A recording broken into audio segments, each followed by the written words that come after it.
بسم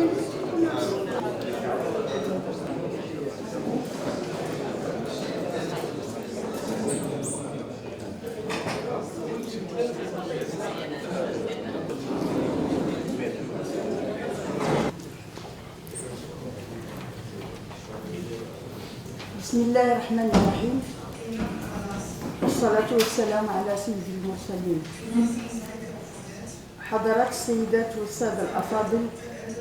زميلاتي زملائي الأعزاء، يسعدني ويشرفني باسمي شخصيا وباسم السيد الرئيس الأول لمحكمة النقد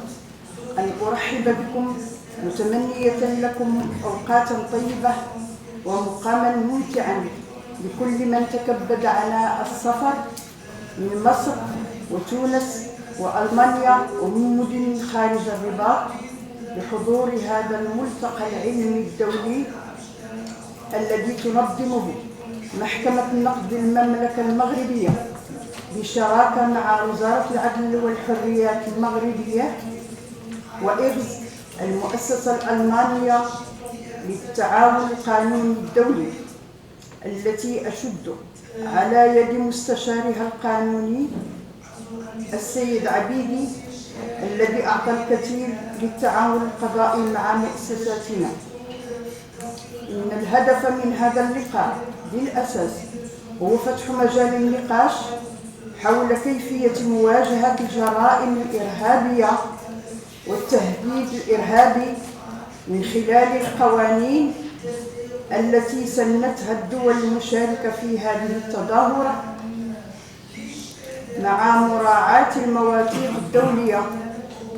لضمان محاكمة الجناة في إطار احترام دولة الحق والقانون. لذا وجب أن تكون أنظمة العدالة الجنائية الوطنية في دولنا جميعا فعالة وناجعة، كما أصبح من الضرورة بمكان أن يتم التعاون الفعال والبناء بين كل الدول لمواجهة هذه الآفة التي أضحت تهدد الأمن والسلام في ربوع العالم. يقال أن المصيبة إذا عمت هانت، إلا أن الإرهاب عم، ولكن لا أحد يظن أنه هان. فجريمة الإرهاب تشكل خطورة قصوى باعتبارها تهدف إلى ترهيب المجتمع وزرع بذور الفتنة والتخويف والعنف والإيذاء والمس بحريات الأشخاص وأمنهم وممتلكاتهم وزعزعة استقرارهم في وطنهم. لقد شهد العالم تعرض دول شقيقة وأخرى صديقة لأعنف الهجمات الإرهابية، راح ضحيتها العديد من الأبرياء، بل وتم الاستيلاء والسيطرة من قبل العصابات الإرهابية على الكثير من الجهات والأقاليم والمدن. لذا فإن تصاعد الجريمة الإرهابية استدعى بالضرورة تقوية أساليب وآليات مكافحتها ومقاومتها، وبالتالي مراجعة القوانين التي تحكمها لتحقيق العدالة بين الحق في المحاكمة العادلة والجريمة المقترفة مع ضمان قرينة البراءة. أما جريمة غسل الأموال فإنها لا تقل خطورة عن سابقتها نظرا لتشعب وتعدد طرق وأساليب عملية غسل الأموال، وكذا الكيفية التي تتم بها وشخصية مرتكبيها. اليوم أصبحنا نسمع أن العصابات الإرهابية تمول من جهات يجهل مصدر أموالها بالنظر إلى حجم الآليات والمعدات الحربية والوسائل التكنولوجيا المتقدمة المستعملة في التفجيرات والاختطافات إلى غير ذلك. فكيف يتم رصد البعض من هذه الأموال التي يتم غسلها، وكيف تتم مراقبة المشتبه بهم ومعرفة المستفيدين منها، وكيف يتم ذلك، وما هي الوسائل المستعملة لضبط مرتكبي هذه الجريمة والجهات الموكولة إليها، مسألة التتبع والمراقبة والتحقيق والبحث وجمع المعلومات. كل هذه النقط وغيرها سيتفضل السيدات والسادة المحاضرون الأفاضل مشكورين تفصيلها وطرحها للمناقشة وتنويرنا حول المصادر والقوانين التي وضعتها بلدانهم لمواجهة هاتين الجريمتين البشعتين. أتمنى للجميع التوفيق، ومرة أخرى شكرا جزيلا على حضوركم.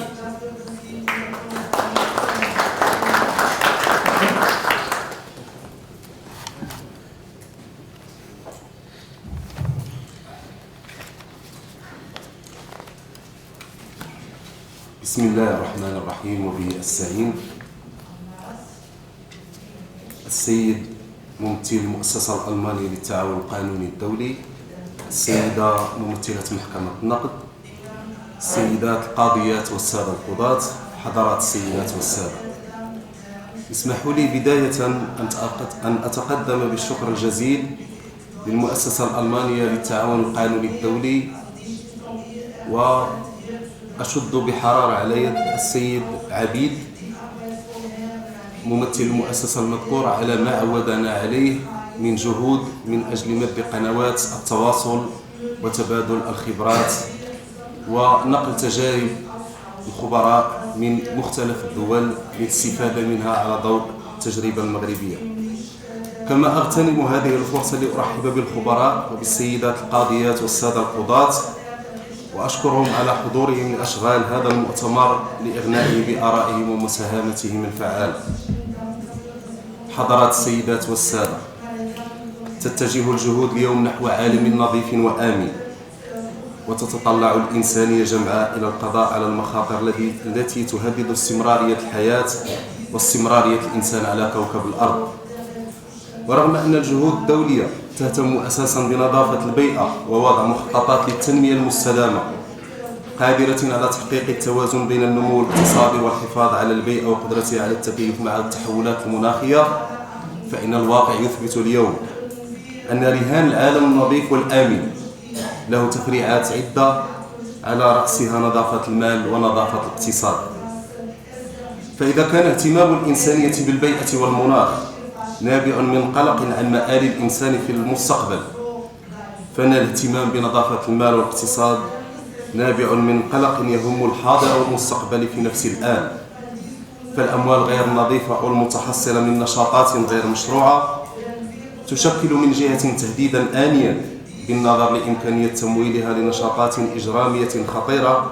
على رأسها تمويل جرائم الإرهاب التي باتت تهدد حياة الإنسان وسلامته وشعوره بالأمان في كل زمان ومكان، وتشكل من جهة أخرى تهديدا للمستقبل وللأجيال القادمة من خلال خلق حلقات اقتصادية وهمية من شأنها أن تعصف باقتصاد الدولة وتدخله في دوامة الأزمات الخانقة، فضلا عن العلاقة المباشرة بين الأموال غير نظيفة ولائحة طويلة من الجرائم الخطيرة كتجارة المخدرات وما تجسده من تهديد للصحة العامة وتربية النشء، وجرائم الفساد ونهب المال وما تنطوي عليه من تهديد لاستقرار المجتمعات وإجهاض لمخططات الإصلاح والتنمية وتراجع سيادة القانون. حضرات السيدات والسادة، إن وعي المملكة المغربية بالمخاطر الآنية والمستقبلية للأموال غير نظيفة هو ما جعلها تطوق كل فرص إدماج هذه الأموال ضمن الدورة الاقتصادية عبر وضع آليات قانونية ومؤسساتية فعالة لمكافحة غسل الأموال، على رأسها إحداث وحدة لمعالجة المعلومات المالية وتحيير القانون المتعلق بمكافحة غسل الأموال عبر إدخال تعديلات على مجموعة القانون الجنائي وقانون المسطرة الجنائية لتدعيم آليات كشف جرائم غسل الأموال وتمويل الإرهاب، بالتنصيص على اختصاص السلطات القضائية المغربية بإجراء المتابعات الجنائية المتعلقة بغسل الأموال وتمويل الإرهاب حتى في حال وقوع الجرائم الأصلية خارج التراب الوطني، ووجوب الحكم بالمصادرة عند الإدانة من أجل جرائم غسل الأموال وتمويل الإرهاب، فضلا عن توسيع نطاق الجرائم الأصلية وتوسيع لائحة الأشخاص الخاضعين وإلزامهم بمجموعة من التدابير المتعلقة باليقظة والتصريح بحالة الاشتباه، وذلك تنفيذا لالتزامات المغرب الدولية ولتوصيات مجموعة العمل المالي غافي، على نحو جعل هذه الأخيرة تشيد بجهود المغرب فيما يتعلق بمكافحة غسل الأموال وتمويل الإرهاب، وتقرر بناء على ذلك حذفه من قوائمها السلبية. حضرات السيدات والسادة، بذات الحزم وبذات اليقظة التي يتعامل بها المغرب مع الأموال غير النظيفة، وبالنظر لما تشكله الجريمة الإرهابية من خطورة استثنائية على أمن المملكة وسلامة مؤسساتها ومواطنيها، بادر المغرب إلى إجراء عدة خطوات عملية سواء على الصعيد المؤسساتي أو القانوني لمواجهة الظاهرة الإرهابية. وفي هذا الإطار توزعت جهود المغرب بين اتخاذ إجراءات استباقية ووقائية ترم مواجهة الأفكار والمناهج المتطرفة من جهة، والقيام بالتدابير الأمنية والقضائية اللازمة للتصدي لأنشطة الجماعات والخلايا والعناصر الإرهابية من جهة أخرى، وذلك عبر إصدار القانون رقم 33 وتحيينه سنة 2013 ثم سنة 2015 بتدقيق مفهوم العمل الإرهابي ومفهوم العائدات ومواجهة ظاهرة المقاتلين الأجانب من خلال تجريم كل الأنشطة المتعلقة بالالتحاق ببؤر التوتر أو محاولة ذلك أو الخضوع لتدريبات عسكرية والمشاركة في المعارك ضمن التنظيمات الإرهابية، إضافة إلى منح السيد الوكيل العام المالك صلاحية المنع من السفر، وجعل تجنيد القصر واستغلال المؤسسات التعليمية في التجنيد كظروف تشديد تشدد العقوبة، وذلك إلى جانب التدخل السباقي في مرحلة التخطيط والإعداد من أجل تيسير التدخل المبكر لمكافحة التمويل والمؤامرات والتحريض على الإرهاب، حيث تم تفكيك العديد من الخلايا الإرهابية التي كانت تخطط لتنفيذ عملياتها بالمغرب. ونظرا للعلاقة بين الإرهاب والجريمة المنظمة عبر الوطنية، وفق ما لاحظه مجلس الأمن بقلق في الفقرة 4 من قراره رقم 1373 بإبرازه الصلة الوثيقة بين الإرهاب الدولي والجريمة المنظمة عبر الوطنية والاتجار غير المشروع بالمخدرات وغسل الأموال والاتجار غير القانوني بالأسلحة والنقل غير القانوني للمواد النووية والكيميائية والبيولوجية وغيرها من المواد التي يمكن أن تترتب عليها آثار مميتة، مع احتمال وجود تواطؤ وتعاون بين الجماعات الإرهابية والمنظمات الإجرامية التقليدية، فإن هذا الأمر استدعى تركيز اهتمام السياسة الجنائية على أشكال أخرى من الأنشطة الإجرامية التي تسبق الجرائم الإرهابية أو تقترن بها. حضرات السيدات والسادة، مهما كانت الجهود الوطنية فعالة ومتقدمة، فإنها لن تستطيع تحقيق الغاية المرجوة منها لمواجهة الجرائم الإرهابية وجرائم غسل الأموال ما لم توازيها جهود على مستوى التعاون الدولي بما يشمله ذلك من تعاون تقني لتبادل الخبرات وتقاسم التجارب الناجحة والممارسات الجيدة. ولعل اجتماعنا اليوم في إطار هذا المؤتمر بمشاركة خبراء من تونس ومصر وألمانيا والمغرب لفرصة أخرى لتدعيم التعاون التقني المتبادل واستحضار المشاكل والصعوبات الراهنة ومحاولة الإسهام في التفكير الجماعي لابتكار حلول واقعية لها، لا سيما فيما يتعلق بالتوجهات الجديدة لمواجهة الظاهرة الإرهابية بشأن محاربة التطرف العنيف واستحضار المقاربة الحقوقية في مواجهة الإرهاب. لذلك لا يسعني إلا أن أجدد شكري لكل من ساهم في التحضير لهذا المؤتمر، متمنيا أن تكلل أشغاله بالنجاح وأن تحقق الغاية المرجوة منه، والله الموفق.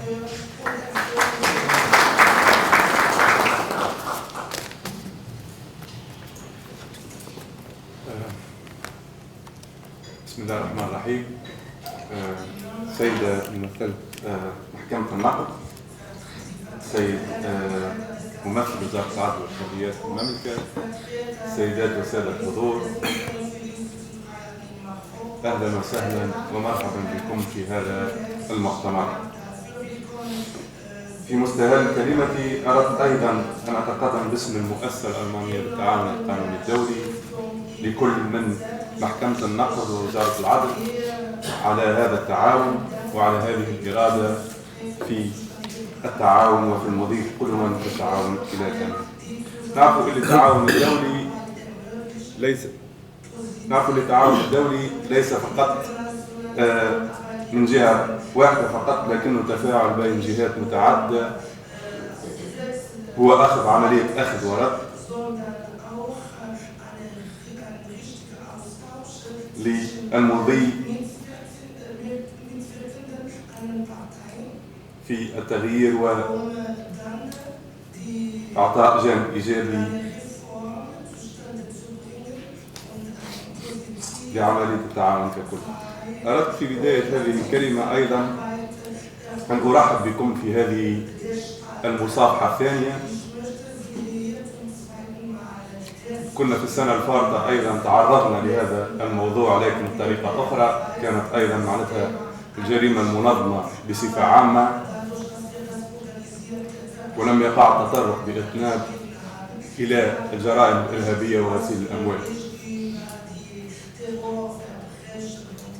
هذا الموضوع يكتسي أهمية قصوى لما تمر به بعض الدول العربية والمنطقة ككل إلى تنامي خطر التطرف والإرهاب، وكذلك إلى بعض القصور في الجانب التشريعي للتصدي للفساد المالي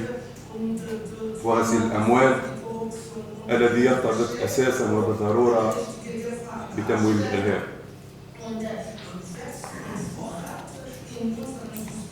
حاولنا في هذه السنة إعطاء جانب عملي أيضا للمواضيع المقدمة، وذلك من خلال عدم الاقتصار فقط على التشريعات الموجودة، لكن أيضا إلى بحث وتقديم طرق مثلى تطبيقيا لمجابهة هذه الظواهر،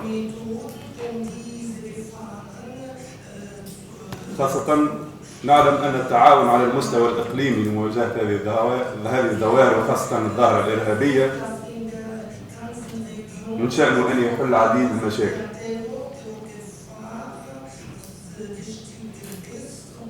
لذلك نأمل أن يتمخض هذا المؤتمر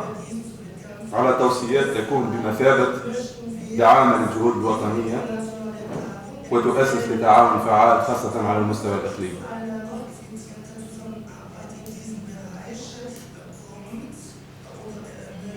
مرة أخرى أرحب بكم باسم المؤسسة الألمانية في هذه المؤتمر. أتمنى لكم أيضا حظ سعيد،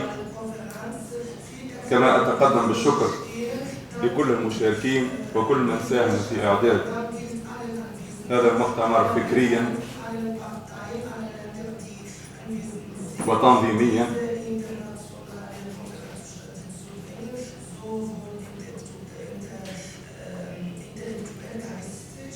كما أتمنى أن تعود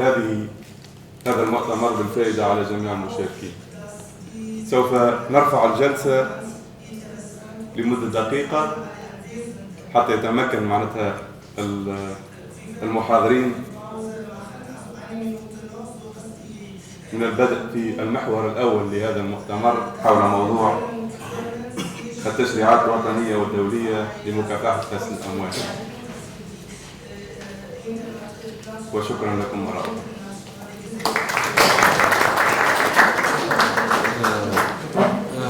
بعد استئناف الجلسة سيتولى الأستاذ شنضيد تسيير الجلسة، وبالمناسبة أدعو الأستاذ عبد الله أحمد من المغرب، الأستاذ محمد المساعي من تونس، الأستاذ عمر فاروق من مصر لتفضل من أجل تقديم مداخلتهم، مشكورين على ذلك. شكرا.